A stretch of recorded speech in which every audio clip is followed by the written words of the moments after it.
So, what's up mga abas? For today's video nga pala, dahil wala akong magawa, at pinaisip ako, kung kumain na lang ako ng mangga, kaya tara, samahan niyo ako. At dito nga mga kababs ay ipalis na ako sa ang pinagtatambayan, at hanap na tayo kung saan merong mangga. Pero syempre, bago ka makapunta sa pupuntahan, dadaan ka muna dito sa daan. At dito nga papalabas na tayo, malapit na sa aming bahayan. Syempre, lalabas ulit tayo dyan, at ito na yung malapit sa kalsada. At pagkalabas natin, nasa labas pa rin tayo diyan naglalakad.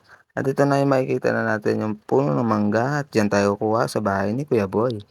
At ito na nga pala yung pagkukuha na natin ng mangga, yan. Konti na lang ang bunga. Pero kahit pa paano, meron pa rin.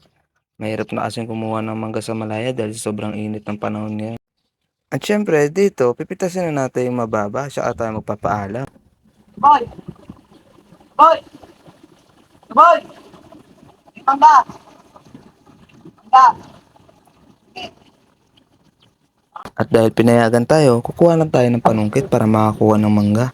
Siyempre dito ay binaba muna natin yung una nating nakuha ang mangga. At dito naghahanap na ako ng makukuhanan pero matataas. Kaya naman lumipat muna ako sa kabila. At nalaglag pa ngayon yung cellphone ko habang nagbibideo ako. Basag siya. At bumalik na ulit tayo sa pangunguha ng mangga. Hayaan mo na yung basag na yun. Kaya naman palitan yun. Pero ikaw, hindi kita kayang palitan. So yun mga kababs, dito tapos na tayo kumuha ng mangga. At saka dito nga pala tinawag ako ni Kuya Boy. Dahil yung panungkit daw na iniram ko, ibalik ko daw. At pagkatapos ngayon, nakakuha tayo ng 3 mangga. Kaya uuwi muna tayo para hugasan ito. At dito ay nakauwi na tayo sa aming bahay. Yan. At kukuha muna ako ng tubig para hugasan ito.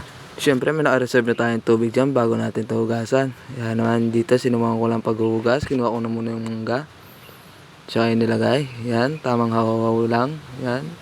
Hugas-hugas lang muna bago kumain.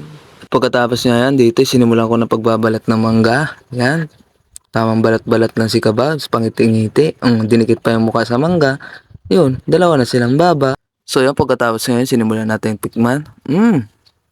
Unang tikim. Niyaya ko pa yung kapatid ko dyan para kumain kami. At dito ay tamang panguya-nguya lang kami ng kapatid ko. Pindot-pindot pa.